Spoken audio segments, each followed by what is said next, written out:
Good morning.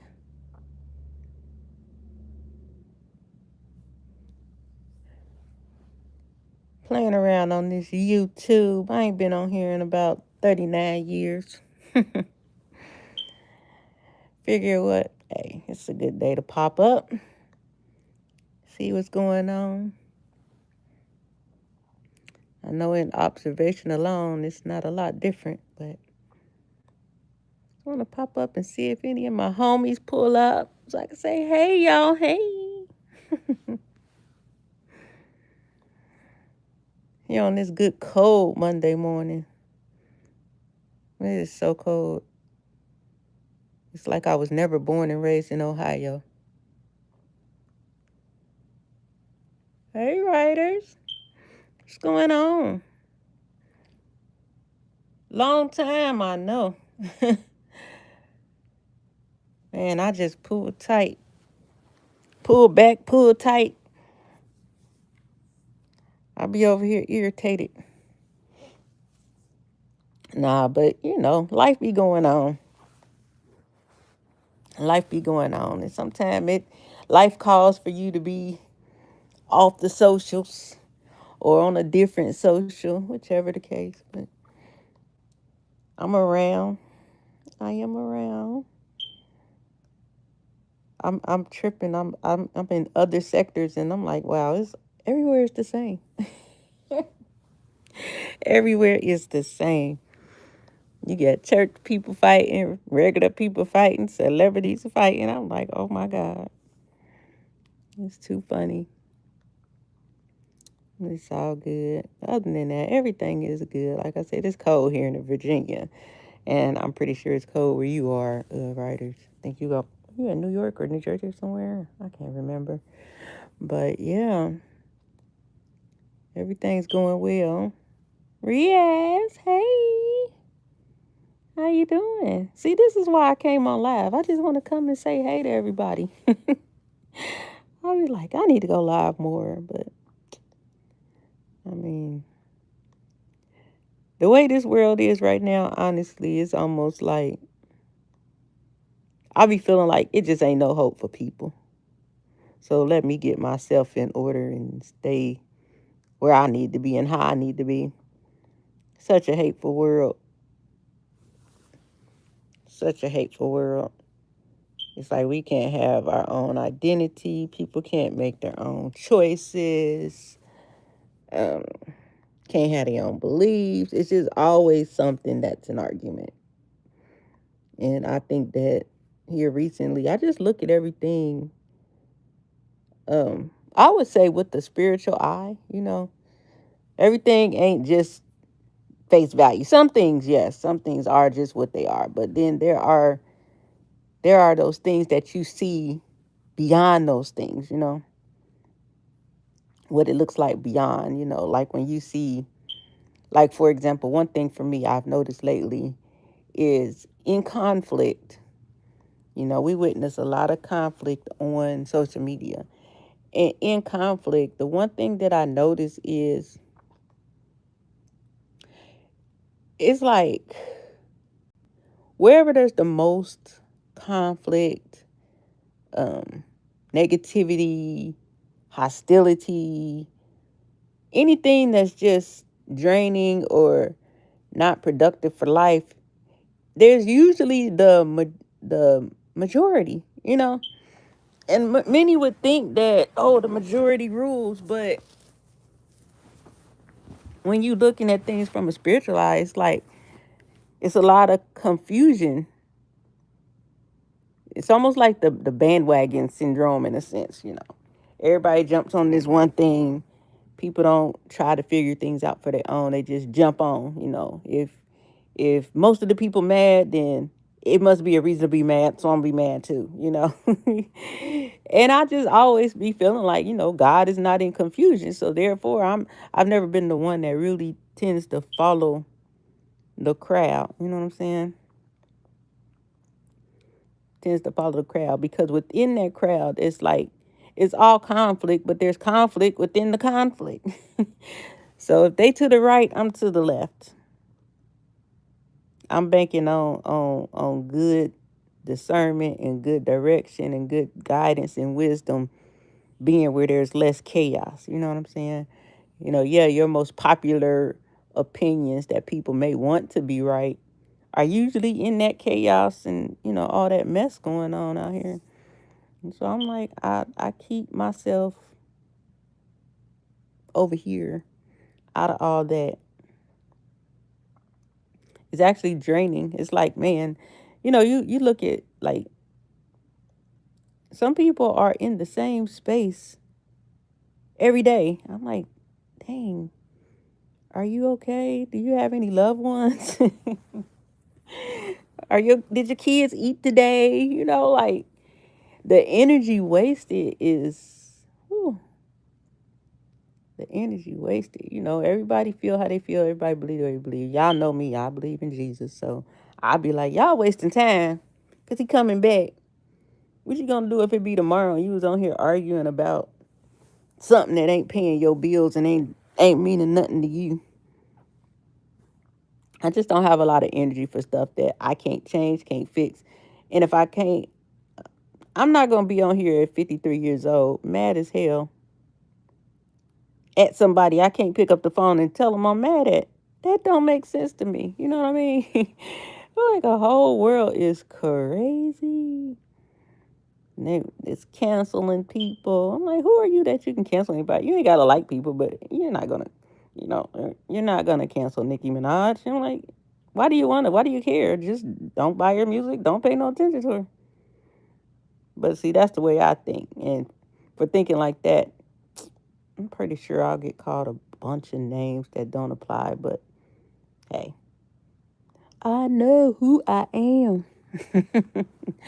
I think people care too much. You know what I mean? Like, you care too much.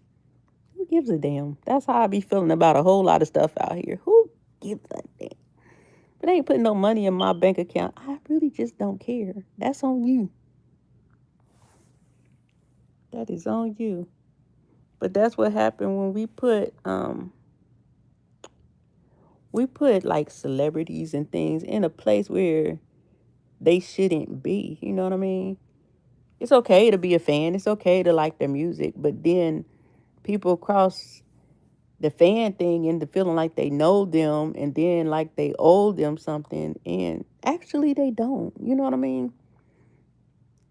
Whatever they choose to share with you, they share with you. And whatever they don't is none of your business. Just like people in real life. But people get their panties in a bunch. So, oh, I love this person. As soon as they do something the opposite of what you would do, oh, throw her away. I'll be tired of watching. Like, man, is that what this? It's so much stuff to be living for right now. So many things that could be done with the time that people waste energy with. You know what I mean? I feel like if you got time to sit online all day and talk about particular people and particular things and all that stuff, that's time that you can be writing a business plan. Oh my God, V Rose, I was looking for you. I thought about you yesterday because my sister bought me a Bible. I said, it done came back around. I told her, I said, I got to start reading my Bible again. And I said, I had a brand new one. I said, but I met somebody on YouTube and I gave it to them. And then she said, well, send me the one you want. I got you. And that's what I did. I'm waiting on it to come now. I'm excited. I'm very excited. Yeah, I've been working, kind of. I mean, when I'm working at the salon, I'm working at the salon, so I'm busy. But then, like, with the other job, I don't even hardly go there anymore. I'm thinking about quitting soon. Amazon, but I think it's a little crutch for me. I think it's a little crutch because that was what sustained me when I first moved. So now it's like, although I like y'all know I'm on the schedule where I pick my own schedule. So I'm barely there. So I already know I can handle my business without that job, but it's something about it. I'll be like, no, I'm just gonna keep it just in case. And I'm like, now it's down to being a It's either it's gonna be it's a I'm like, is this a faith move? You know what I'm saying?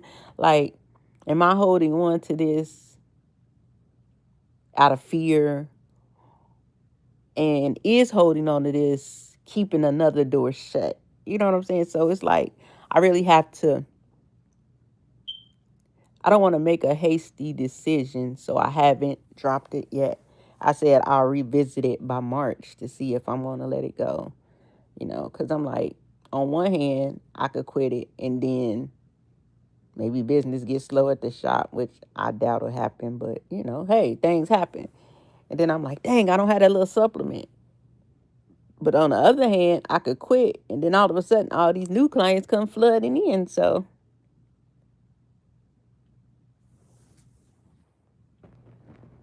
Barberry. Is that what that say? Hey, good morning. Smile big, much, and respect. Keep your head, and God will follow through on what you're needing. And remember to keep yourself humble always. I love it. Thank you. And I'm going to apply that to my life. Shoot, that's good advice for anybody. You know what I'm saying? And it's the truth. You know what I'm saying?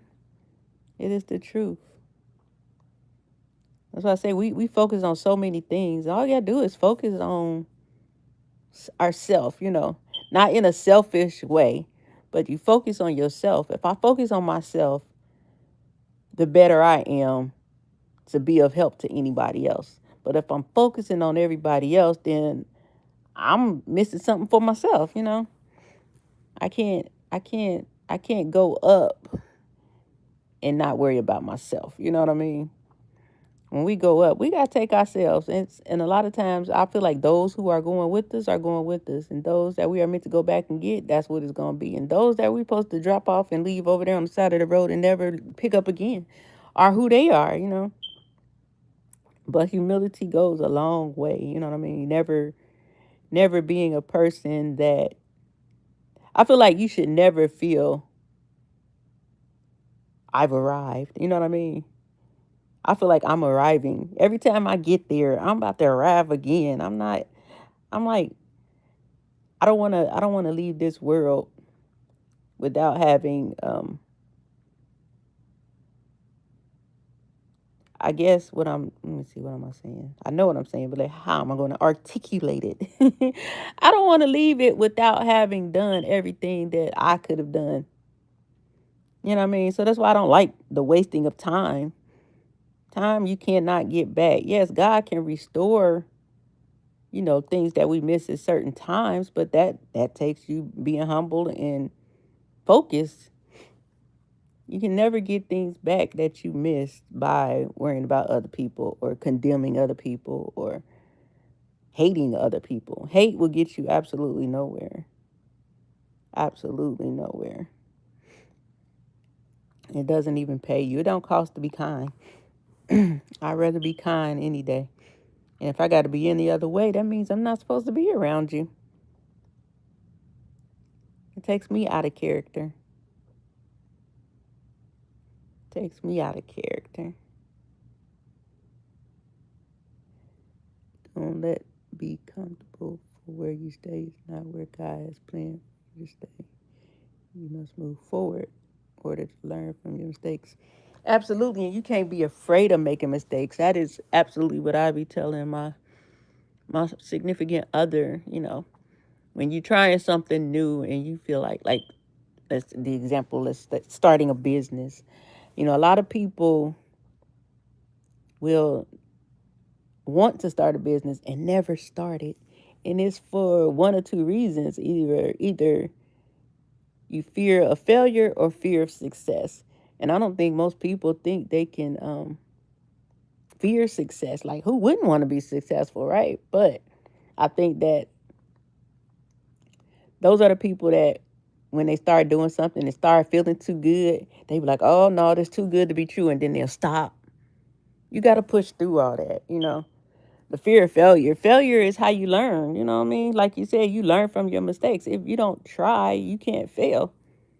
At least if you fail, you tried something. I'd rather try than to be sitting there doing absolutely nothing. wishing I had a 20 years down the line talking about I shoulda, coulda, woulda.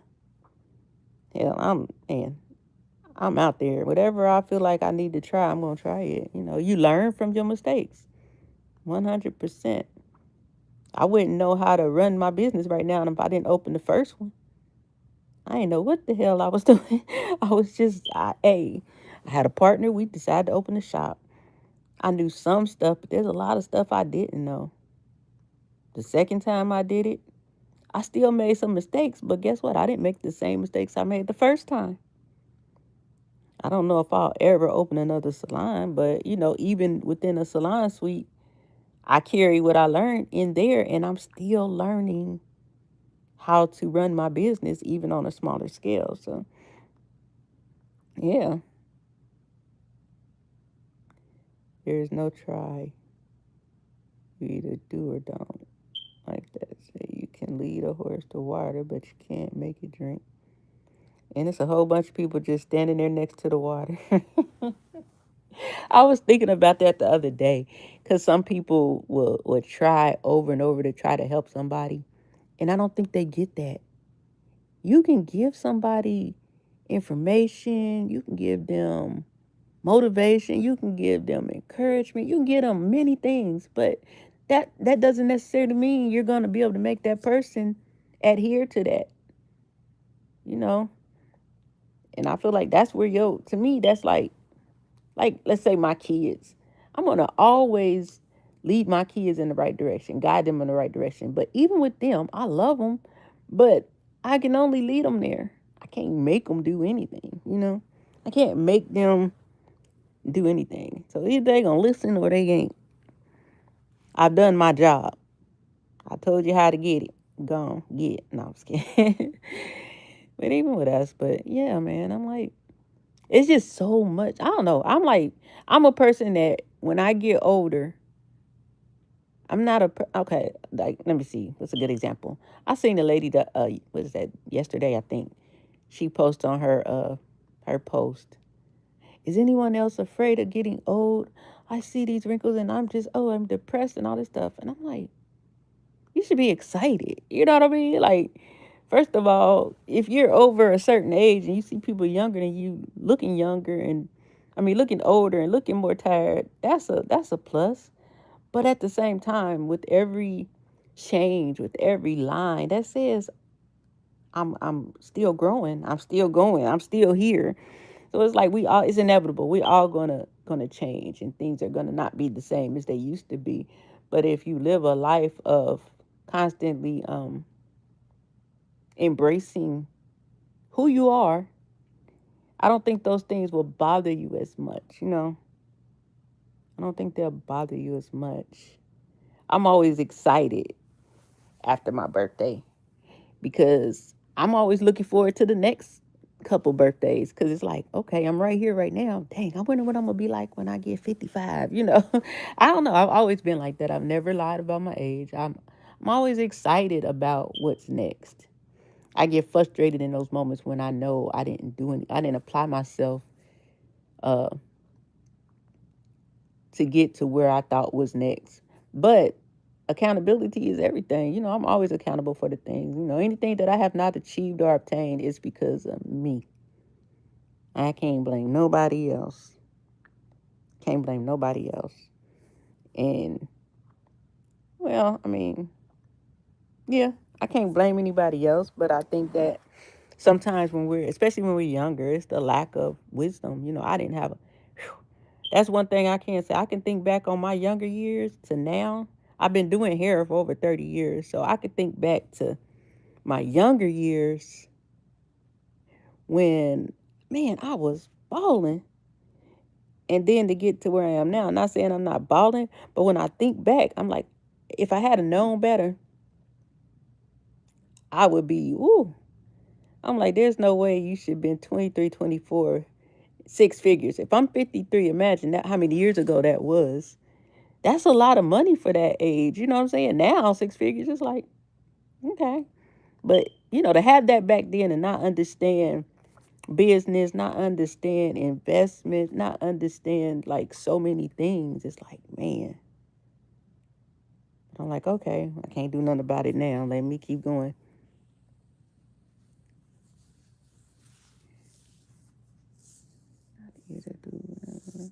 People will never forget you. You made how you made them feel. Walt Disney's all our dreams can come true if we have the courage to pursue them. Nelson Mandela just always seems impossible until it's done. That, hey, that's a fact right there. Especially that Mandela one. Yes, that is a fact. All seem impossible. Then you be sitting there like, man, why I wait so long? That's how I be feeling when it's time to do house cleaning. Like I'll be procrastinating. It take me 45 minutes and it's all done. And I'm like, really? I thought it was impossible. No, I'm just kidding. Nah, but that's the truth. Life is to be lived. Most people look forward to, I don't know. I don't know what people look forward to because I can only speak for myself, but I enjoy it. I always tell my friends, like, when I pray for more time. And it's not because I think I'm up out of here anytime soon.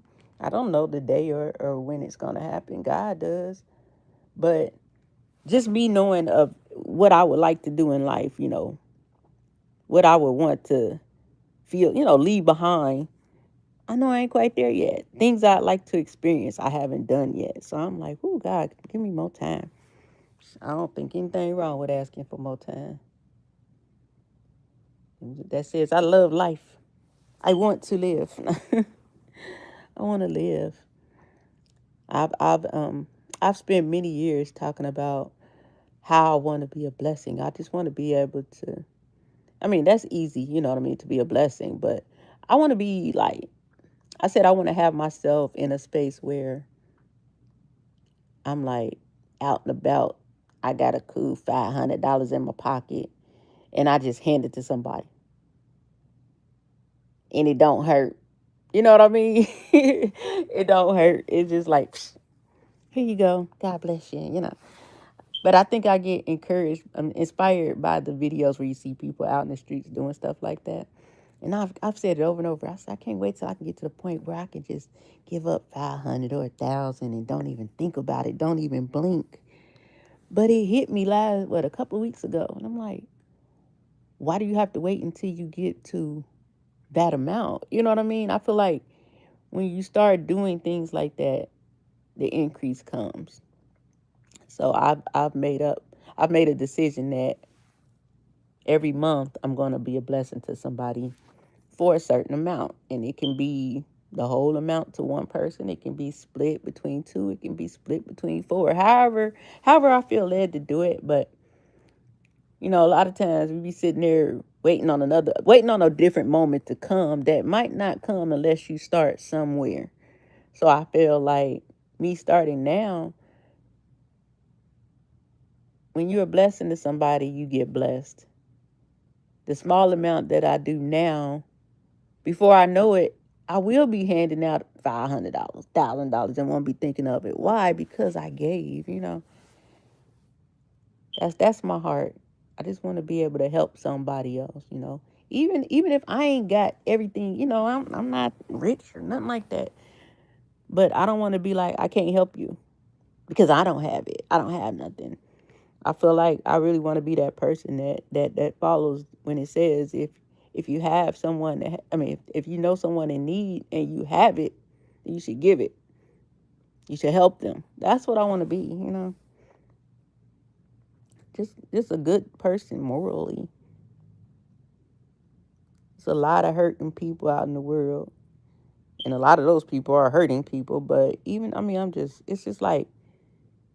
it's like these days it's just like everything is just becoming so clear. How they say it's a battle between good and evil. It's like I feel like before you couldn't really see the bad part, but now there's like a distinct line, and I think that comes with maturing and understanding what something that is foul looks like. Because something that is foul without the right understanding or the right eye, it looks good. A lot of the stuff that we really, really like and love is the things that are bad. It's never the things that are less appealing that we even thinking about. But when you have an understanding of that and you start looking at the world, it's like, man, is this what it means when they say separating the wheat from the tare? I don't feel like people understand their own heart, you know. There's a lot of people out here with bad hearts, and I think most of them feel like they genuinely have a good heart, but by actions alone, your heart is not good, you know. And I think we all at risk of not understanding that something might not be right within our heart. It's like fix that, you fix a whole lot of things probably. You know, have people running around always, saying something out of line, and then they'll be like, yeah, well, God know my heart. Yeah, absolutely. He know that thing stinking. No, I was kidding. He know it ain't right. He know before you know. He know when you don't know. Your heart ain't right. So I think that's another thing that, since not really just since the new year, but I'm even more aware of it and more conscious of it, is always checking my heart posture, always making sure my heart is not in a compromised space, because it can be as easy as somebody getting on your nerves or offending you in some kind of way, and then that'll turn your heart. There's a lot of people out here with a hard heart, so they don't care about other people. They don't care about people's feelings. They don't care about how it affects people connected to them. It's just a heartless world. There's no caring out here. I was saying the way I see a lot of people on social media, the way they tear down and just are so disrespectful to other people and just don't care. They hate people for that they don't know. It's just so much. And I'm like, these are people, everybody online is people that at any given moment we can be outside somewhere and be walking past these same people. So if I was to say, if I was to judge according to how these people act online, I'm like, man, if I walked out the door and it was you, I see you online being hateful as heck. Maybe I don't know it's you. But if I'm in trouble, it's like what I view online, if a person was in trouble, would you even help them with that heart? Like the things you say and do behind the keyboard, is that a true reflection of you? It makes you kind of wonder, like, man, you kind of messed up out here. Kind of messed up out here. Because it's just, like I said, I can't focus on things I can't control. I have to focus on the things I can control. And that's my stuff. I can't get mad because you don't think the way I think. We all have the right to be free thinkers. And I think that because people move in such a state of offense, they're always offended. Bad spirit to have upon you. But yeah, the spirit of offense will have a person where they'll never grow. Because no matter what, they're always offended. You can tell them something right, and if they feel like you're taking a jab at them, they're offended. When it could have been something valuable if it hadn't have been for that offense. That's why I said people have to really check their heart. Those will be the same people saying, I just need somebody to help me. I just need somebody to do this. And they'll miss it every time because they're offended already out the gate. Just offended. And it can be the simplest thing. And there was a person on here yesterday, and they had something up, and I chimed in on it. I feel like when you post things and you have a comment section, that's what happens. You start to have a dialogue with people you don't know. Sometimes I guess people you know, but a lot of times it's people you don't know, but it's like based off of what you've posted. You can't even have a civil conversation.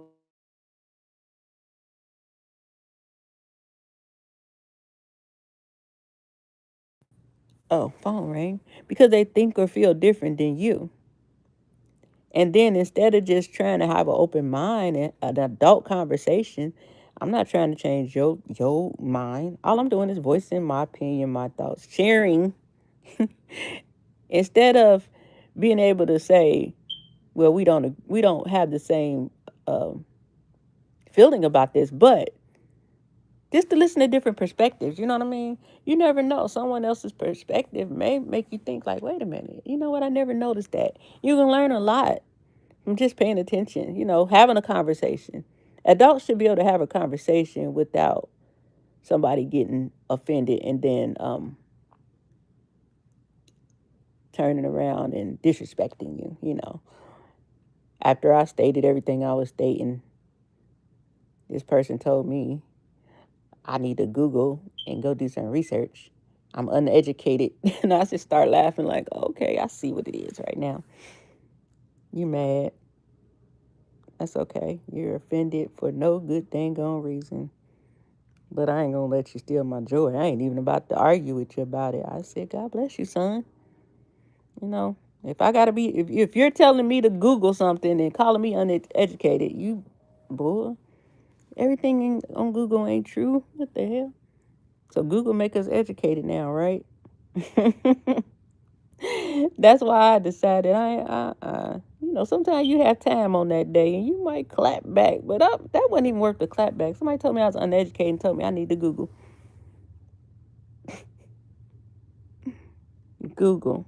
Google me. How about that? No, I was kidding. Yeah, but like I said, I just wanted to come on here and run my mouth. I don't have anything specific to talk about. I just wanted to come on and check on my people that do come on when I come through. See what's going on in the world. You never know. Sometimes, you don't hear from a person, like for some people, this is the only way I can talk to them because I don't have a, personal number, but we have a camaraderie of some sort from either whether it's on my live, their live, or somebody else's. So those people that I can't just easily access, maybe I'm not on their other social media or I don't have their number. Yeah, I'll pop up here every now and then just, for them to pop in so I can make sure everybody all good. Ain't no day promised. So sometimes I think about those people because it's like if something happened to them, you probably never know. You know what I mean? And I feel bad, so I like to check up on people. Some people be sick and people don't know it. So I'm always just tapping in to make sure everybody all right. And usually when I come on here after I've been on about 30, 40 minutes, more people start coming when I'm trying to get off. But yeah, I think that's where I'm at today. It's just staying focused, not worrying about tomorrow for real, for real. I'm just gonna chill on today, and when I get to tomorrow, it'll be today again. That's how you cut out that worry. And just keep going. A lot of people get sidetracked and discouraged when things don't seem to be going the way they thought they would go. But maybe there's a better way, and God knew that. So therefore, your way is lightweight scratched. I know if it ain't nothing I ain't learned in the last 2 years is my plans be good, but I always know that they can get scrapped at any minute because as good as I think it is, God always has a bigger plan for us. So if he scrap it, you already know what it is. It's something bigger. And it can be bigger in the same area or it can be bigger in as in he wants you to go in another area. But those are the things you have to, pray about. Now, I believe that when we command our day, which I need to get back to doing. It's a lot of things I feel like I need to get back to doing. Why everything be sweet. There's things you were doing when it was a little sweeter that you might have, got away from. But what I found was when you command your day, you get up and hey, thank you God for waking me up. It's gonna be a good day. Order my steps. Where should I go today? Put me in a position to meet the people you need me to meet. Put me in a position for the people you need me to, be an impact to. Whatever the case, give me the words that you would like for me to say. Use my hands when I'm styling hair. When I do those things, I was the most prosperous, honestly. It brings me back to that what's the song? When they say to you I belong. My life is not my own. To you I belong. I give myself away. I give myself away to you. Yeah. So you can use me. Don't nobody want to be used, you know what I'm saying? Because we too selfish out here in the world. We too, our crab mentality, we too scared somebody else gonna take something from us or get something from us. We don't want to just openly share because God got a blessing on the other side of that. We want to sell it. You know what I mean? I'm like, I always talk about, like, for instance, people in my industry, and I'm pretty sure it's the same in other industries, but in my industry, um, yes, teach classes, yes, make videos and all that stuff and books and that's streams of income. I'm with that. But I'm also with sharing just because. Sharing as a method of planting a seed for someone else who needs it. Maybe that person that's asking you a simple question that you rather, what they say, the game is to be sold, not told. You could take a class and they only asked you one question. They didn't ask you for a whole class. They just want to know one thing.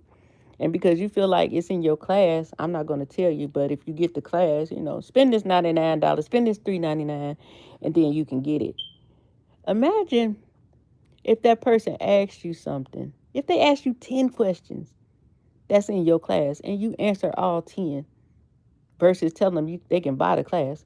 Imagine how many people probably buy the class right after that, because guess what? That person might turn around and save up her money and buy the class.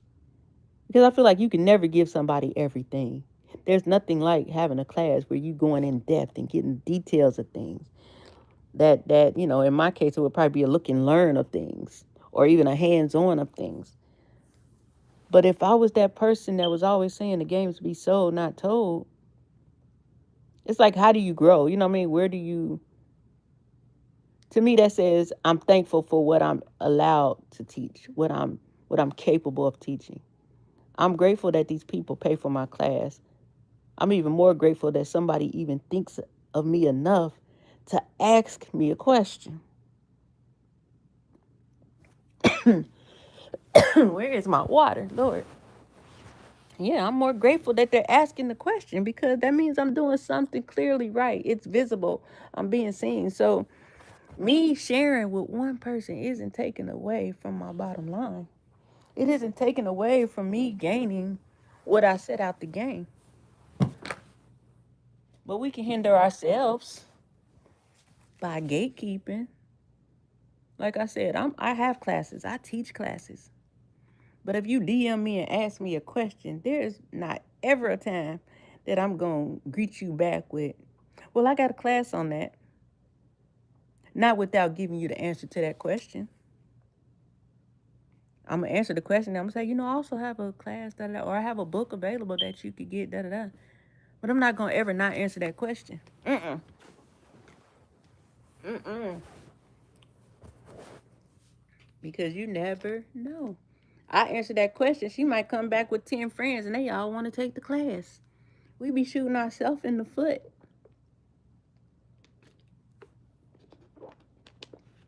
I'm trying to do less of that in these older years. It's like, I think that as human beings, we'll always probably make mistakes because we are not without flaws. However, when you get to a certain age,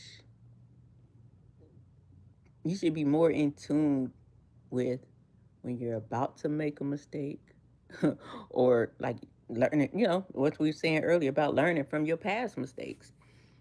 So once you get a little older, those things should be easier to navigate. I don't want to, like I said, I don't want to make the mistake of thinking I've arrived. So you have to buy what I have. And I'm not telling you anything, but you can pay me and I'll give it to you. Oh, no. I mean, especially not me. No. Mm-mm. Can't do that. But that's the type of world we live in. And then those that are too prideful to ask, too prideful to come to you for help, too prideful to even take your class because they feel like you got something that they can't have or don't got. They'll be the ones out talking crazy about you.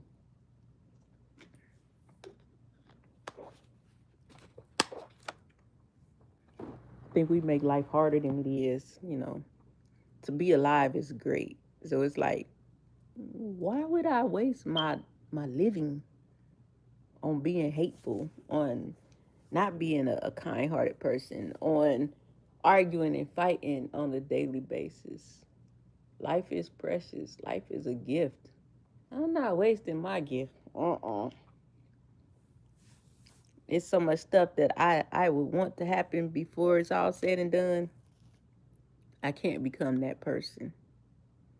And I pray that, anybody that's listening to this video, I pray that you don't become that person. And if you are, I pray you change from being that person. Life is to be lived. He came so that we could have life and have it more abundantly. What do we think that means? You don't stop living. You're supposed to live to the fullest. You're supposed to have the desires of your heart if it's in God's will. We stop short of like thinking like, wow, his will is greater than mine. So if I'm right here and I'm doing good, just imagine how much greater it could be. If I stay in the right headspace, if I stay in the right heart space, if I have the right posture before God, just how much greater could it be? How many people are connected to you that are missing out because you're not moving in a way that they can experience um, what it is that God has put you here for, what He's going to use you for? What if you're just being this stagnant, complacent person, not moving forward because you feel like it ain't going the way you think it should go? And there's about 10 people right there that once you come through, like I said, it's going to open the door for you, but it's also going to carry them on. Heck, people don't even want to get a testimony no more. They be like, I can't tell nobody my business. Your testimony is to help somebody else not have to go through what you went through. So basically, that's like saying, I don't care if you go through it. I'm good. I came through it. Mm-mm. If I go through it, I know full well I'm gonna try to stop the next person from having to go through it. Or if they going through it, I'm gonna help them understand how I came out of it. Now that's not to say that's gonna work for them, but you ain't gonna find me not being a person that would try to tell somebody, hey, I went through that and this is how I overcame it. I That's me all the time, especially with being a hairstylist and talking to different people. The conversations arise, you know what I'm saying? I'm always at work looking for that opportunity to pour into somebody. And in some cases, somebody pouring to me because my older clients, man, they be dropping them gems and I love it. That's why I always say, put me in the space of people that you want me to be in, or bring the people into my space that you need to bring in for me. I don't take nothing for granted because it don't have to be like that. I didn't have to move somewhere that I've never lived before and actually build a clientele and be able to sustain. Starting over is not easy, you know what I mean? It is not easy. So I'm more than grateful that at my age I can come somewhere new and start over and get new clients and actually build and grow. Yeah. You gotta look at every part of your life. A lot of times people just focus on what's going wrong and what they feel is bad. But nothing is bad 365 days. You can't convince me of that. Nothing is bad 365 days. So it's like, what happens if you flip from looking at everything bad and start giving thanks for the things that's been good? Maybe some of those things will change if we show more gratitude for what's good. You know what I mean? God probably be sitting up there like, man, I let him have this. I gave her that. I put this position. She got a raise. She got a promotion. And she's still talking about that. She's still worried about that. That's a slap in the face to God. Maybe we trying to hold on to something that he's trying to snatch away, but we bitter about it. When you start feeling bad, start thinking about everything that's good. Yeah, no, I do not like when people get to the end of the year and they start cursing the rest of the year. Get around the beginning of December and they start cursing the year. Oh, 2025, will you hurry up? I'm over it. Your days are numbered. Shut up. Like, you still got about 30 days and you gonna crap on the year? You know what can happen in 30 days? It can set you up for the whole next year, depending on how you finish out your year. Are you gonna finish it out complaining?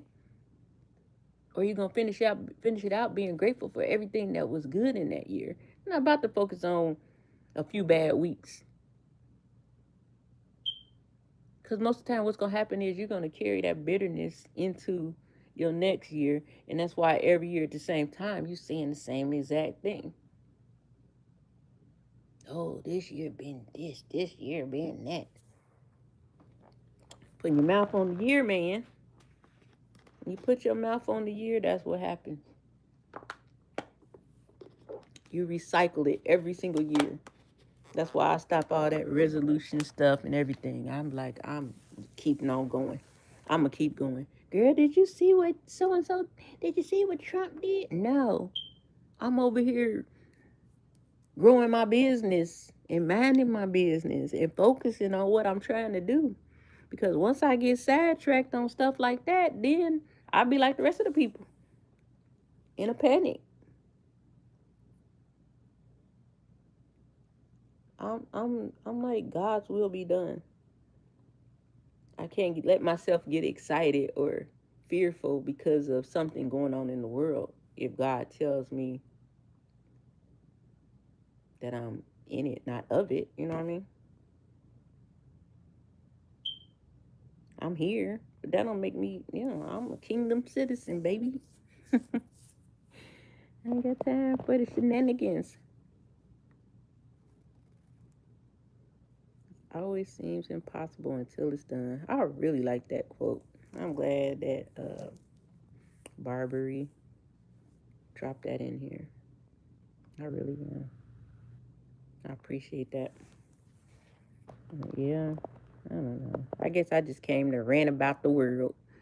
Y'all moving in chaos, and you can come out of the chaos. Stay on your path, and worry about everything else. It's gonna work itself out. Have you ever worried so much, and then when you get to the other side of that thing, you be like, "Man, it worked out anyway." Imagine how many times you done did that in your life. That's why I try my hardest. I stop worrying about stuff. People think I'm crazy, but man, I can be down to $0 and owe $1,000, or I'm gonna lose this, and I ain't about to worry because every time I got worried, I always realized he might not come when you want him to, but he come right on time. Yeah, it always happens that way. Especially when worrying is not going to give you a clear thought process to even assess what's going on and what you might need to do. Worrying is going to cloud your judgment. It's going to throw your discernment off. It's going to cause you. Worry is a distraction. It's going to cause you to miss it. I know it's probably sounds easier said than done, but I think it's a good thing to develop a I don't give a hoot, a whoop-de-doo mentality about some things. Because the moment you give it time and energy, the more it grows. That fear, that worry, that concern, that panic, that anxiety. And I suffered anxiety about 20 years. Do I still get anxious? Absolutely. But am I succumb to those moments? No. I know I suffer from anxiety issues, and then I say, you know what, anxiety, what do you want? I mean, go on somewhere. I ain't got time for this. I can breathe. You're not here to take my breath. You're not about to speed my heart up. See ya. I always tell my friends, I have anxiety. Anxiety does not have me. So if my heart speed up a little bit, I'm going to shake it off. But that's because I recognize this is just a tool to try to stop me. Surely I'm not going to stop breathing because I get a little panicky. It feels like it, I know. And that's how life is. Sometimes you feel like you losing your air and you about to lose everything because you don't know. But it's okay. That's what faith is. We don't know how it's going to be. We just have faith that it is going to be. When you have faith, it ain't because you're certain. It's not because you're certain. It's because you have an expectancy. And you know what it looked like on the other side. Yeah, I have. Okay, I'm gonna start this business. Me and my boyfriend gonna start this business. I don't know what I know what it looks like at the beginning. LLC, writing out my business plan, setting up the business account. I know all that stuff. I know that you got to build the groundwork. How you gonna get yourself out there? How people gonna know who you are and what you do? I know I got a network. I know all these things, but what I don't know is the ultimate success of this business. But by faith, I believe that this is a multi-million-dollar business. I believe that without $1 million in my hand, right? That's how you gotta move. Know what it looks like on the other end without it being like that already. And that's where you put your faith in. Now, how does that come to pass? It comes to pass. Hey, Gary. It comes to pass by you having faith and you walking out the steps. Faith without works is dead. You don't say, I got faith that I'm going to have $1 million business and lay down on the couch. You do the things that I just said. You set your LLC. You start your bank account, your business plan, ideas, your strategies, your marketing, your networking. You get with people that know what you don't know. I met a couple. Me and my friend, we her daughter had a birthday dinner, and we went out to eat. And after we left her brunch, she wanted to go to another spot, so we went there, and we were, sitting at the bar, and me and her having a conversation and everything. And there was a couple next to us. She ordered her oysters. He was like, they gave her some hot sauce. He said, you should try this one. So that opened the door for them to start having a conversation because she was like, I can't use yours. He's like, nah, you gotta get your own. Oh, Kiki, whatever. Now there's a conversation periodically. It ain't like no just in depth because he was with his wife. It wasn't like we were just in there this full blown conversation. But every now and then they would, talk again. And he began to tell us, like I said, people don't want to share their testimony, but you have to. When I tell you you have to, it's for a reason. If you don't share your testimony, everything that you've gone through and came through, you wasted it. It's not for you to just get on the other side of it and be like, "Woo, I made it." Heck nah. Your repayment to God is to share it with somebody else.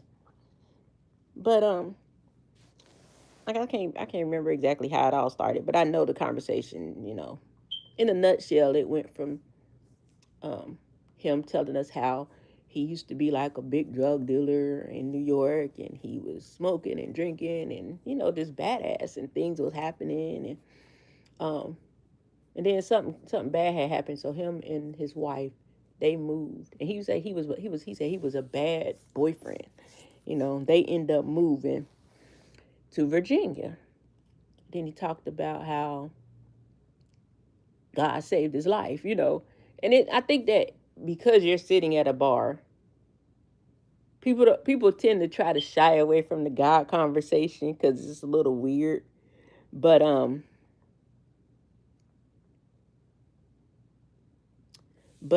he began to talk about the church they go to and stuff, and then after a while he was like, you know what, my wife kept saying, no, don't go there, but nah.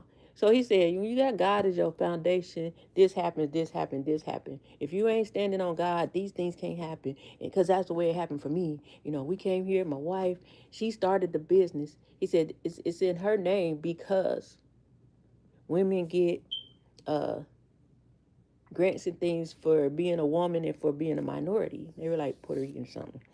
And then he talked about how they started the bill. He said, I never would have dreamed that I'd be having $100 million business. All I heard was $100 million business. Not because of a greedy standpoint, but because I'm thinking my wheels is turning. I'm a woman. I'm a minority. Oh, okay. I can do this. If I start the business in my name, dun, dun, oh. So now I'm like, man. And it was just like the conversation just kept evolving, and it began to be a thing where he was pouring into both of us something we needed, to the point I'm about to draw the tears because he just stopped talking like, you know some things. You know some things. He said, girl, you got a mean sermon on you. And I'm just looking like, what? I think I'll be telling y'all, like, God always send you those reminders to let you know I'm right here. You know what I mean? And it's not from a place of I think he's not here, but it's I don't know. Like I said, that's the best way I can describe. I mean, I can explain it. He lets you know I'm right here. I got you. Keep going. So when that happens for me, it's always one of them things where I'm like, whew, thank you, God. Making sure. All right, let's go. But and it's also been a thing for I know there's been times where I felt unseen. A lot of us may feel like that. You feel unseen or unheard or whatever. But when somebody actually says something that lets you know they see you, it's that it's that motivation, that encouragement that lets you know, like, okay, I'm not invisible. Okay, wait a minute. I ain't heard this. This ain't the first time I heard this. So it's not gone, because you can get to doing life and think you losing gifts or maybe you look different to people. But when that reminder comes, it's like, okay, let me keep going. I got this. But so I was telling my boyfriend, like, I have a couple that we have to meet, but we got to go to church because I done forgot the name of the business to be able to look them up on Instagram. But I want us to start networking with people. That's why I was telling him, I said, you want to start a business. You said you don't know why you stopping. I said, you either fearful or you're afraid of success. I said, but you got to go. You know what I mean? If you want to start something, you have to do it. You can't, it's not enough to just talk about it and say it and want it. You have to do it. If you don't do it, who's going to do it? I can help you, but I can only help you but so much. I made up a name for the business. Now what? The next steps is up to you because you have to give me something to be able to help you with. I don't do floors. I don't know how to do what you do, but you know what? I feel like in a union, the woman is to help to bring the man's vision to fruition. So if you don't give me your vision, what can I do? What can we do? You know what I mean? It ain't all on me, of course, but I can't help somebody if I don't have at least an ideal of what it is we're trying to do. I can't do that part for you. But I'm telling you, like, you have to sometime sit at tables with people that don't look like you. You have to sometime talk to people that you didn't never think you would talk to. Because, hey, let's keep it real. In our culture, you don't know if they really gonna genuinely help you sometimes.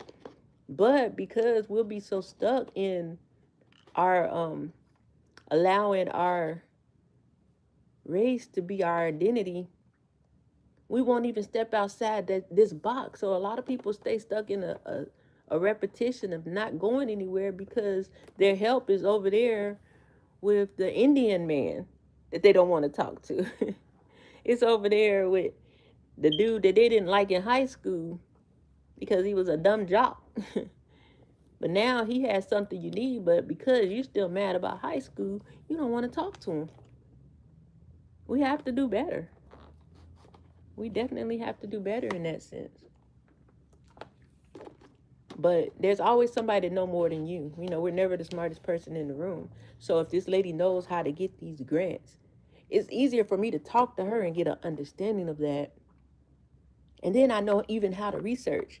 It's hard when you don't really know what you're looking for when you're researching. It's wise to get somebody who can give you wise counsel to say, this is what you do, take these steps, especially if you can find those people who aren't those the games to be sold not told type people. And that's what I felt in my heart from these two people. I felt like they're going to give it to you because God wants them to. I didn't meet them by chance. I didn't meet them by chance. That wasn't a mistake. It wasn't an accident. It's for a reason. You know, when I lived in Cleveland, I used to just go places where, let's say a restaurant. I know, like I used to go to this one restaurant. Perfect example. It was like a 5-star restaurant, and like a lot of the Cavaliers and the Browns would hang in there. Like sometimes you like when you would be in there, if they would come in there, a lot of times they would lock the door. If you were in there, they didn't make you leave, but they weren't letting other people in. But it was a lot of people with money in there. And I remember like one of the first times I went there. Yeah, it was the first time I went there. I'm looking at the menu like, yeah, right. Let me give me one drink and just sip it slow. Hey, that's the way it was. Cause that menu, or I would get what I would do is get a drink and an appetizer. Appetizer might be like $8, give them a little drink, and I'm sitting there chilling. I'm talking and communicating with people, and we end up meeting this guy.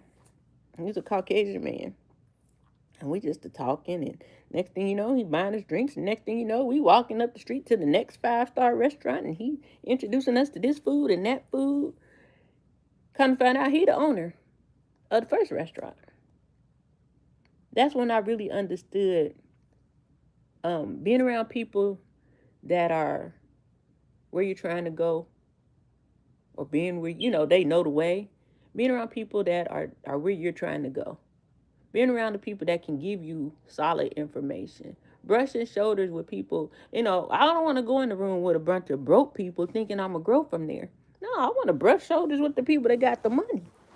That's when I first started thinking about it like that. Like, that means I need to put myself in the vicinity. I used to go to that restaurant until, like, one day I just sat there. I was like, let me buy me a meal. And I was so happy to spend that nearly $200. But had I not started going in there, I don't know. It's just something I learned something in that space.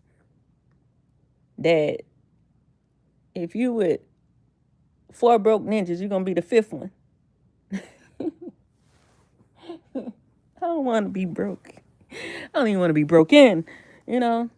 So it's important. The company you keep is important. You can love your homeboys from the past, your homegirls from the past, the people you grew up with. But if they ain't trying to go, you trying to grow, you gotta put them in a compartment.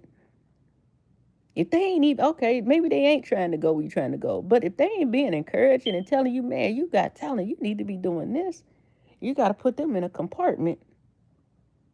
We don't want to be stagnant because the company we keep is stagnant. It's like something being in the air and you breathing it in. Now you're contaminated and polluted. Very interesting. Met a millionaire. He's a co-worker. Exactly. Be a sponge if he shares. I like going to hotel. I don't know what it is. I like you're not gonna really. I mean, I like okay, Virginia Beach. I can go down there and it's like super nice hotels and because it's a tourist attraction. And I mean, you ain't got to go all the way down there, but you know what I mean. These nice hotels where you can go in they lounges maybe. I would go in the lounges at certain hotels in South Carolina because it was a lot of businessmen or business people, mostly men it seemed like, but businessmen there for work and things like that. Just to sit at the bar to strike up a conversation and learn. Because, I mean, it just never failed with me. I would be out, I always tell people, like, man, you don't want to talk to certain people. Like, the example I'm going to use, because for me, it's just really not about black or white, but I'm going to use this example. Whereas I say my brothers and sisters don't necessarily, like in Charleston, there was a thing where, oh, I don't want to go downtown. Do you know what they did to our people? I'm like, no. They don't want to go downtown. They don't want to talk to the white people because of what they did to our people and all that stuff. And I'm like, okay. But I always said, not every person is bad, not every person is good, regardless of the skin. But what I came to the conclusion of, these people that don't look like me, they'll sit there and tell you everything you need to know about something. And it's for one or two reasons. It's either because they really want you to take it and go get it, or they think you're too stupid to take it and go get it. So I'm not unaware, you know, but I listen.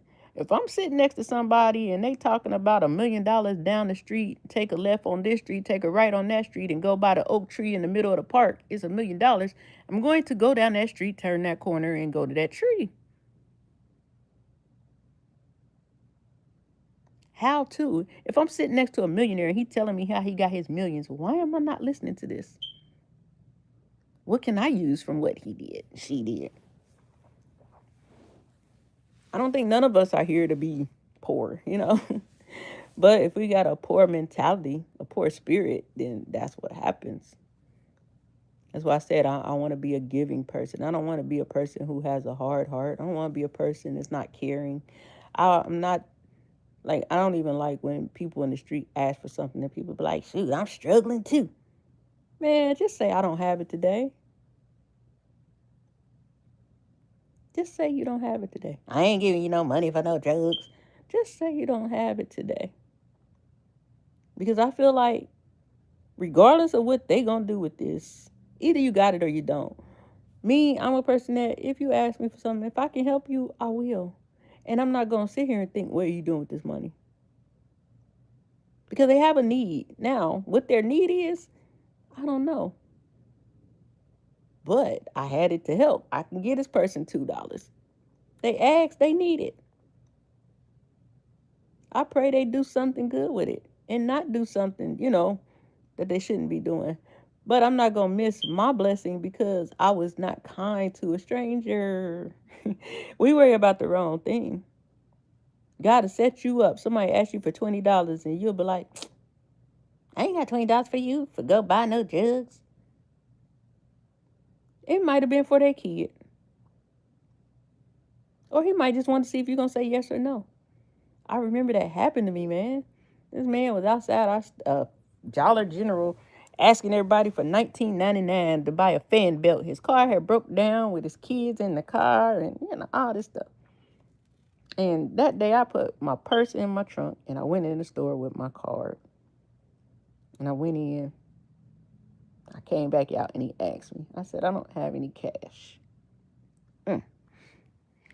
That's a lie right there, but I don't have any cash. Because it's in my trunk, I said I don't have any cash. Pulled out the driveway, and man, I couldn't even get to the intersection. Everything in me like, you lied, turn around. I went back, and I handed the man a $20 bill. He said, God bless you. I said, God bless you too. And it wasn't even before I got out that parking lot. I had like 3 hair appointments dinging on my app, my booking app. So it's like you holding on to a handful of change for a stranger because you think they're this and they're that. You're looking at them you're being judgmental and you don't want to help them. Even though you can, you don't help them. And as soon as you were to release that money, it was coming back to you probably 10 times. I gave that man $20 and I came back making like 3 something within the next day. I'm always thinking about stuff like that. Even if I can't give it to you, I am not going to be mean. I'm going to be like, I'm so sorry, I don't have it. Shoot, nowadays I might be like, you got a cash app. Yeah, man, just the hearts, our hearts, man. I think a lot of things we don't have is because our heart has been messed up. We got to heal, we got to forgive.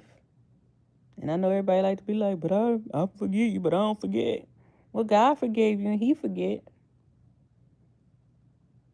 I feel like we could forgive, and it ain't about forgetting. It's forgive, and going forward, you move with wisdom. If you see the same things happening and then it happens again, that's on you. That's on you. But unforgiveness is a stronghold that has a lot of people in a chokehold. Thank you, B Rose. I try to have a good heart purposely, because I would like somebody to have a good heart towards me, Treat people how you want to be treated, even those that don't necessarily treat you that way. I'm still going to treat you the way I want to be treated. I'm not going to treat you the way I want to be treated for you to treat me that way in return. And I think that's where the expectation lies with many of us, We treat people a certain way because we expect them people to treat us back in that way. No, I treat you a certain way because I expect to be treated back that way, no matter where it comes from. It might not come from you, but it might come from in the next 2 days from another person because I treated you well. I can't be my parents' daughter and not treat people well. I didn't grow up around people not treating people well. You know, I really didn't. And shoot, I can't really say if my parents what they did when people asked them for money, but I feel like they instilled in me help. I love who I am and who I'm becoming. I'm always, like I said earlier, I was saying I'm excited about what's next, where I'm going, what's going to happen. To me, it only can get better. It can only get better. Why not? Why not? But I don't know. I guess for everybody, I would just say it's still early in the year, so let's not hinder ourselves.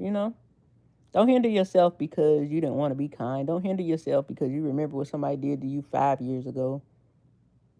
We got to be in the now, in the next. That's how I look at it. What's back there is back there. If it's something that you can't move past, therapy is good. It works. Ain't nothing wrong with it. If that's what you got to do to get past that thing in your heart that's blocking you, yeah, sign up for some therapy. For real, because it's nothing like carrying anger, bitterness, and unforgiveness in your heart. Because I always tell people, like, here you are not forgiving, and that person that, you don't forgive, or you're waiting for an apology. Man, the average person don't realize that person don't even know you got a problem with them. They don't even realize they've done something to you. And don't let it be some years. That's why a lot of people, they be like, I remember I went back and I told my aunt what she did and she didn't even remember. Yeah. Here you are holding unforgiveness and she have no idea she even owe you an apology. Say something. You never know. Instead of holding on to that, talk to the person. Ain't nothing wrong with it. You free yourself.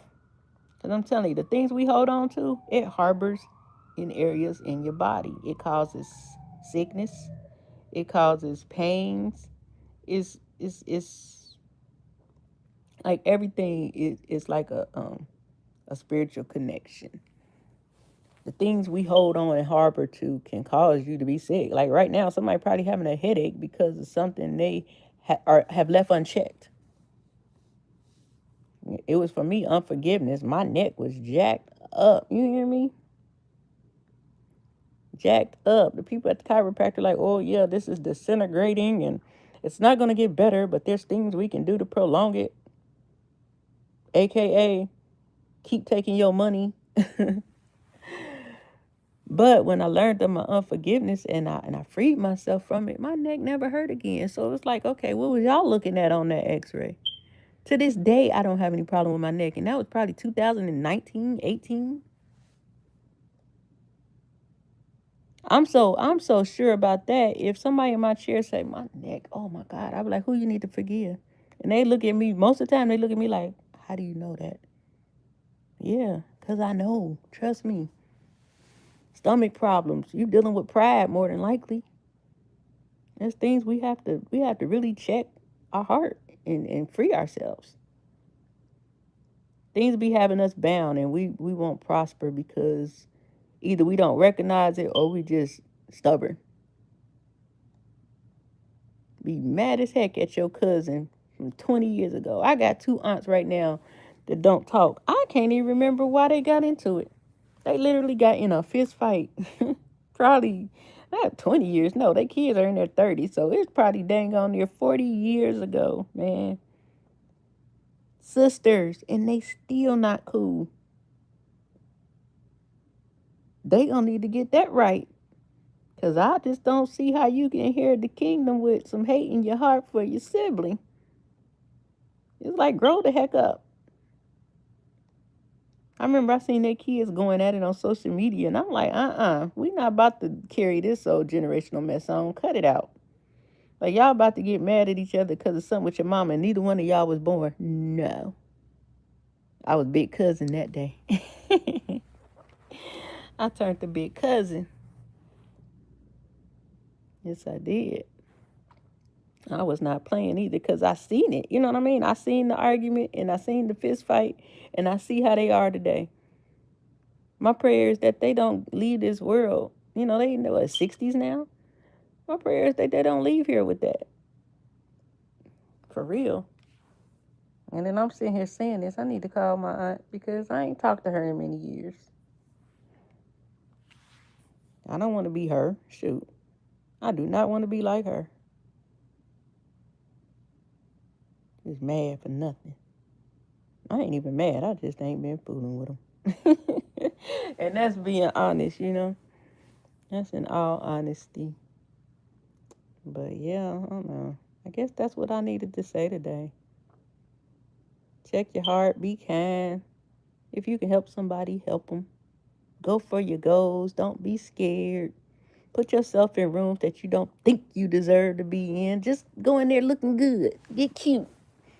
Do your hair real good. Hey, Uncle L, how you doing? Shoot. That's another thing I picked up on. Not only do I want to be a blessing to somebody every month, I I finally ain't fat no more, y'all. No, I'm just kidding. I finally lost weight. Well, losing weight, but I lost enough to start putting on my clothes. I'm so happy, y'all. I don't understand.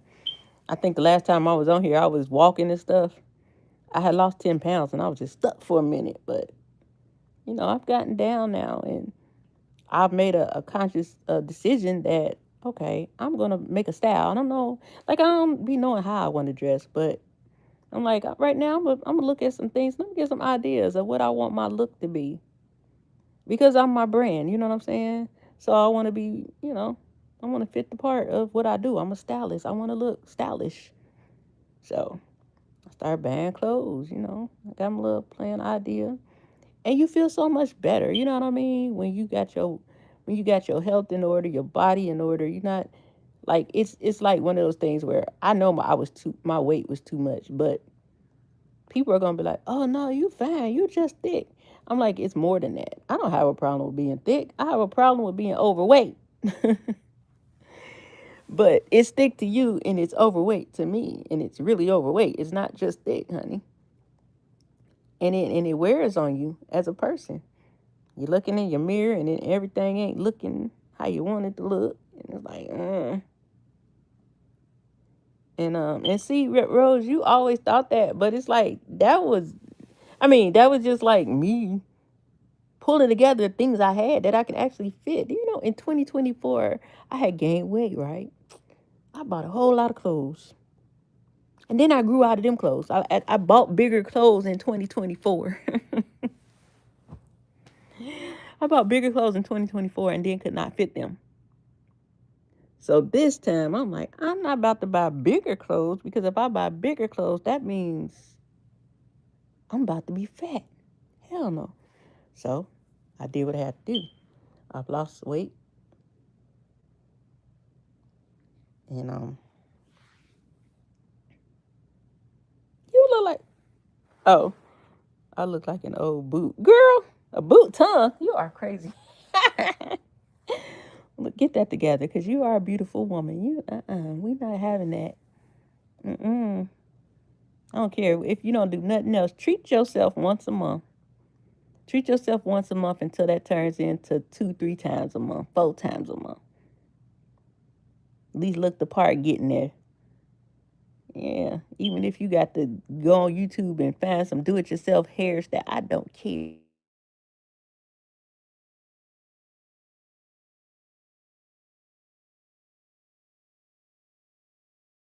And I'm looking like, thank you. And I'm looking down like, I ain't got nothing but a t-shirt and a duster. Okay, whatever. And I went in there the other day and the same little girl was in there. She in there like, you look good, clock it. I'm like, oh shoot, I think I got it now. And I ain't even gonna lie, I thought I was cute that day. And it was simple. You know what I'm saying? It was simple. I think a lot of times we think that looking good is going to take a lot of money. No, it takes a little effort, some sheen, and some afterpay. That's what it takes, a little effort, some sheen, and some afterpay. But yeah, I had got on I did the GLP-1 shots. I got on the weight loss shot because I was on weight when I started my journey, when I was doing all that walking and changed my diet, doing my meal prep. And I lost 10 pounds, and then I was just stuck. Like, no matter what I did, I was just stuck. And my girlfriend had been telling me for like 2 years, I got these injections. I'm like, I ain't taking that stuff. Hell no, I'm scared. Until I started looking in the mirror this year, and I'm like, man, all right, I'm going to try it. Man, when I tell you that thing is a miracle. Yeah, I'm almost at my target in like 7 weeks. It's really been like 8 weeks, I think, and I've skipped like two, something like that. But anywho, you feel better. You know what I'm saying? And then it's like, it doesn't take a lot. No, you don't have to have expensive clothes to look nice. You can go in your closet and put some things together. That's what I started to do because I had bought all those clothes. And since I can fit them now, I'm just on TikTok looking at different people's style and, finding what I wanted to look like. My favorite, my muse is Rashida from Love and Hip Hop. I like her style. She wears a lot of oversized stuff. So I'm like, I mean, I don't know if I'm gonna be that oversized, but I'm like, all my jeans ain't gotta be tight. I like the little baggy look. So that's kind of where I'm building from. Little layers and nice little bags and jewelry on a dime. But you look good, you feel good. You look good, you feel good. So we want to do that too, men's and women's alike. Start looking good. I see people on TikTok all the time. Ladies be dressing up jackets and they be like, these are my jeans from the men's department at Walmart. You can style up anything. You can style up anything. That's why I say I love that I'm not one of those people that's into designer labels and expensive things. I'd rather get a whole lot of stuff for that large ticket and then just put it together and look like it costs like money. I have my things that I feel like are a little bit expensive that I'll buy because I want them. Like right now, I have a fetish with the Alfred Eden joggers. I'm thinking, I mean, who the hell pays $60, $70 for a pair of jogging pants? Me. Hey, better that than $200-$300 glasses, because that used to be my other fetish, sunglass hut. But since I got eyesight problems now, I don't even really wear sunglasses like that. I need to give me some shades and put my prescription in. Because this summer, I need to be at the beach. Finally can wear my swimsuits again. Listen, I was not buying another swimsuit. I wasn't buying another pair of jeans. Nope. If you look at that video that I just put up, you can see my face is like super slim compared to what it was. But yeah, man, it's just all about doing better. Do better, you feel better. If you want something, go and get it. You know what I mean? Stop sitting there dreaming about it and waiting to see what happens. Do it. I don't care how big or how small. If you got a lot of things you want to do, start with the easiest. Work your way up.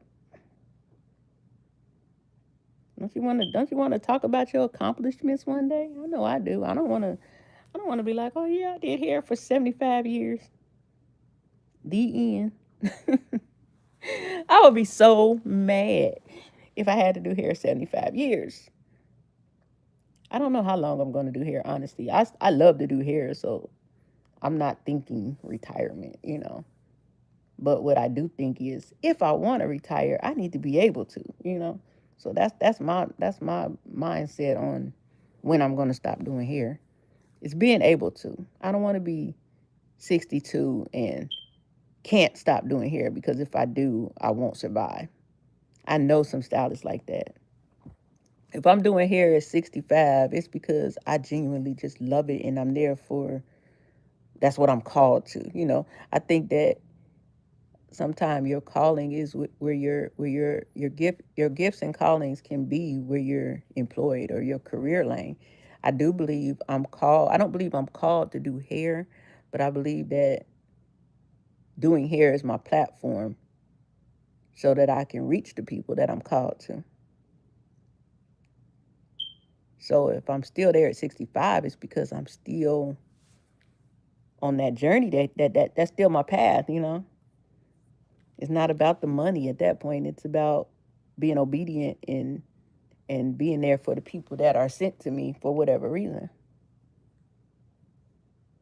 That's what it's about. And I think that we all should be able to get to that space where we're doing what we do because we love to, you know, not because we necessarily have to. And let's face it, the world ain't getting no more cheaper. I'll be on TikTok thinking about moving to Thailand. No, and I'm not moving to no Thailand, man. When I tell you Thailand is cheap, man, they be having some nice apartments and they come furnished, not like how over here they when they say furnished, you'd be like stove and refrigerator. No. Fully furnished, beds and everything. And it'd be like 3-story townhomes, 3 bedroom, 3 baths. Man, it'd be like $900, $1,300. I'd be like, I wish I could find that in Virginia. $900 nice house.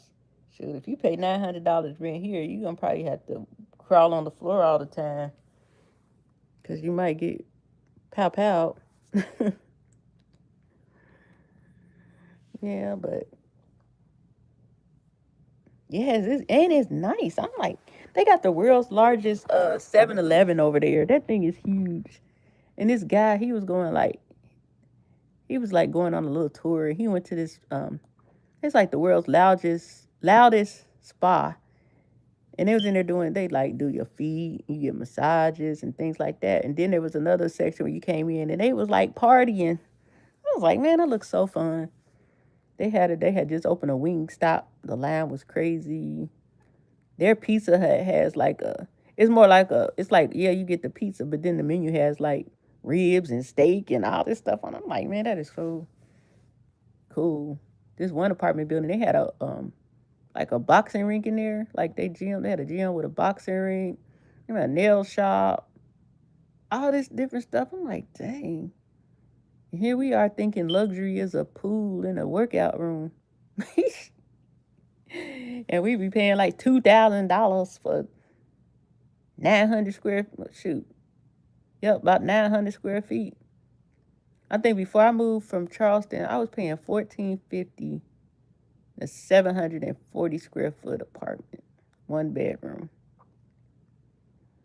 In Thailand, I can get 3-4 bedrooms and 3-4 bathrooms for that. But nah, I ain't going over there. Even though I might, God, I'm seeing so many. It's so many African Americans moving over there. Shoot, that might be a lick, cause I know they ain't got nobody that can do their hair. But I know this man I got over here ain't going no damn Thailand. Heck, I was looking at Texas. They even cheaper than out here. I wanted to move to Texas before I even left Ohio. But I always end up somewhere else. Like, I don't see myself moving anymore. But if I do, I'm going to Texas. I'm like, let me just go. But I'm not really interested in starting all over again, like with business. If I move again, I will have to be retired from here because I'm not, I done rebuild clientele 4 times already. I don't need to do it no more. Yes. Unless God tell me to. And that's another story. Yeah, I guess I've been on here for quite some time now. I ain't been on live this long in a minute. Just on a little rant. Oh yeah, and I'm trying to keep my brows and lashes done. Girl, I'm trying to work less, smarter, not harder. But I'm willing to work hard right now, But I'm ready to have the conversation. Like I was saying earlier, I want to stop Amazon. I just don't know when. So next month I'm gonna revisit it and see, have a conversation because I do live with somebody, so I have to let that person know, hey, it's okay if I let this job go. In other words, you got this, right? Because right now I don't even go to Amazon hardly. I'm like, I realized that I think when a while ago I used to always be like, I'm a hairstylist. I don't work at Amazon. The goal is to make my hair business my primary income because before my primary income was Amazon because I didn't have the clients. But once I stopped really going to Amazon and thinking like, wait a minute, I'm paying everything I'm supposed to pay and it ain't got nothing to do with Amazon. That's when I know it made the flip, you know what I'm saying? So it's my side hustle now. So it's just like all I gotta do is work 4 hours a week and I stay employed. I don't even feel like doing 4 hours half the time. But I think that I'm gonna stick through March and maybe like April 1st stop and try to make myself go a little more so I can at least accumulate maybe a little savings before I leave. I don't know. I'll play it by ear, but I definitely will figure it out by March. But yeah, I mean, I don't know. I just be looking at life and looking at everybody, observing people living life, and I'm like, I don't ever want to be like that. Like, it's some angry people out here. If it ain't, um,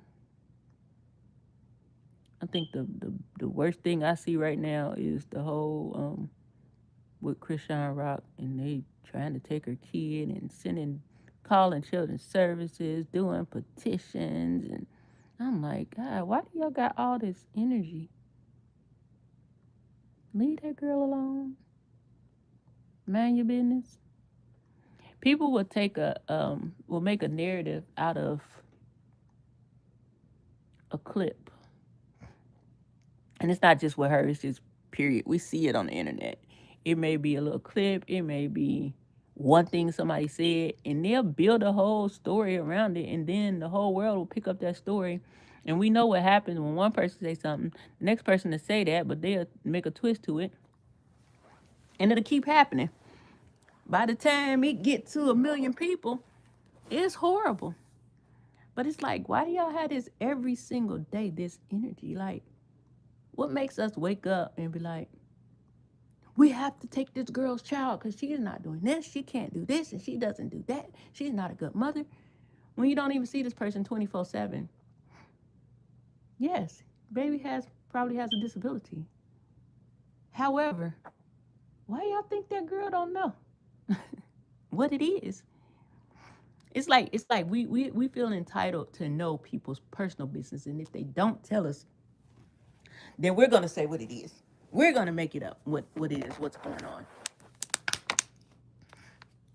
But if the tables turn, you can't do things like that. If you really genuinely feel concerned, helping is not taking away from that person. There's a better way to do things. People don't think about people's mental capacity, their emotional strength. I saw a lady not too long ago. I never followed her, but I just heard about her unaliving herself.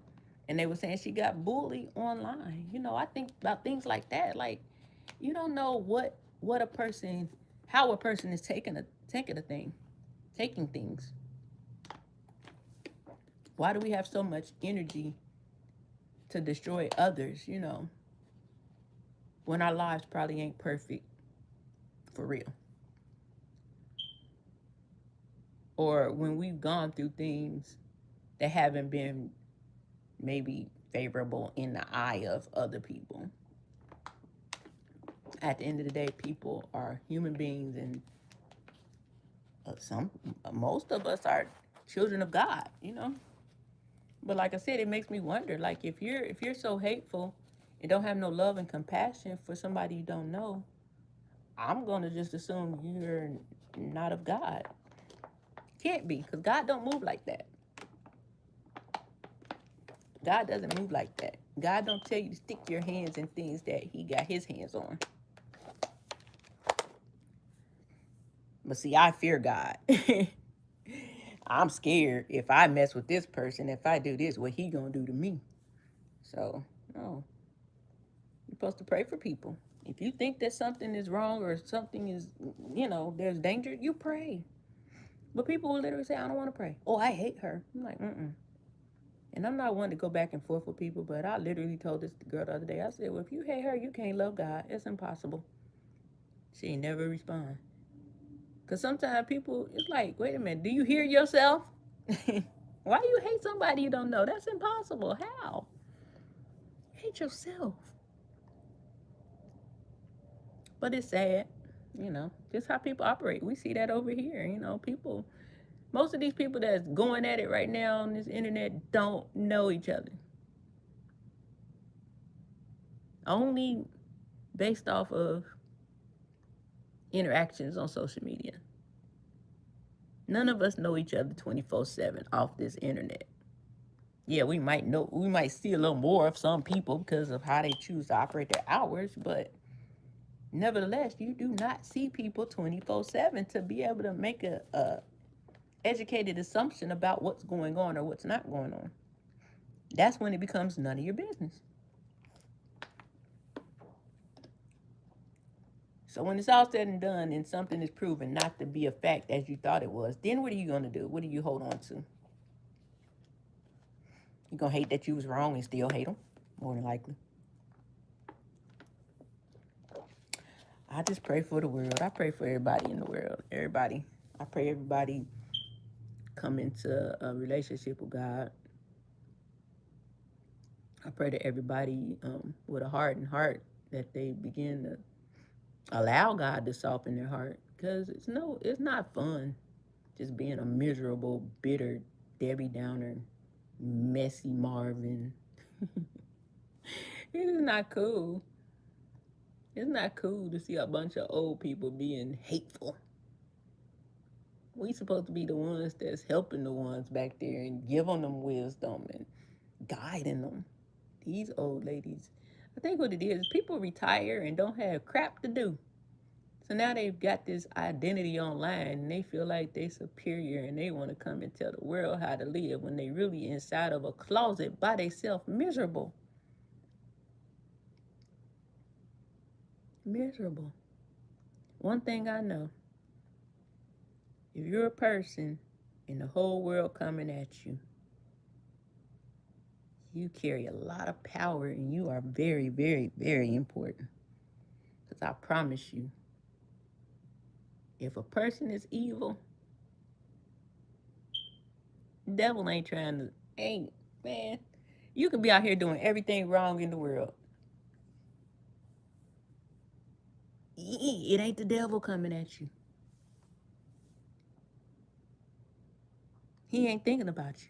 But if you're doing things, I don't care if it ain't that good. If you're doing things and the whole world coming against you, there's something in you that the enemy does not want to see happen. That's all it is. He'll try to stop you by any means necessary. So just remember that, don't get too frustrated when it seems like the world against you. Begin to ask God, hold on, what do I possess? What is it that I'm carrying that these people are trying to destroy? That's what I would do. Once you can figure that out, you can move mountains. Move mountains. So I say, when you ain't doing right, the devil ain't studying you. When you start doing right and everything and everybody start coming at you, yeah, it's just trying to stop you. Gotta keep it moving. Have got to keep it moving. But having said all that, it's 12 o'clock. I need to get my day started. I have done absolutely nothing. The bonus baby will be here today, the 4-year-old. So I got to get mentally and physically prepared for that. That's my homeboy. So we'll have him for 2 weeks. And then he'll go back home. So I need to go clear some things out because once he comes, he's going to destroy my living room with toys. So I figure if everything is in place, at least when it's destroyed, it won't be like on top of something else. Just get a little order. Should be exciting. But yeah, I'm so glad for everybody that came through Red Rose. I'm so happy you came on today. Cause I was showing up thinking about you yesterday. I miss you much. And Gary, Uncle L came in, and Barbary. That was a new person, I think, unless they changed their name. But they came in. Of course, young Riaz. We know, hey, and Riders. We know if young Riaz don't do nothing else, he gonna pull up on everybody. I don't care, young Riaz. See, people need to be more like young Riaz. You see what I'm saying? People try to be giving him a hard time sometimes, but he's so peaceful.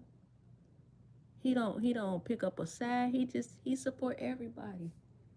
And I'm pretty sure he don't like just fall for anything. But you know what I mean. For the most part, he's a neutral person. You look up Riaz and shared your video. He telling you to go follow this person. So I love him. I love him. That's my boy. I call him my cousin. It's cool. But yeah, man. But I need to look up your email because B Rose, we need to be on the phone. Shoot. One of my besties I'll be talking to all the time now. Can't write out my chat. But yeah, girl. If you still got my email me. I know I can find it. I know the name started with a V on that email. I mean, I know the name, but I ain't saying it out loud. But yeah, if not, we'll figure it out. Because I sure ain't about to drop it on here. All right, my loves. I hope everyone has a beautiful rest of your day. If it's cold where you're at, stay warm. Think about some of the things I said. If something resonated with you, hey, use it. You know what I mean? Keep God first. Stay focused. Don't give up. If at first you don't succeed, try again. No, I'm just kidding. All right, y'all. Love ya. Bye. How the heck I get out of here?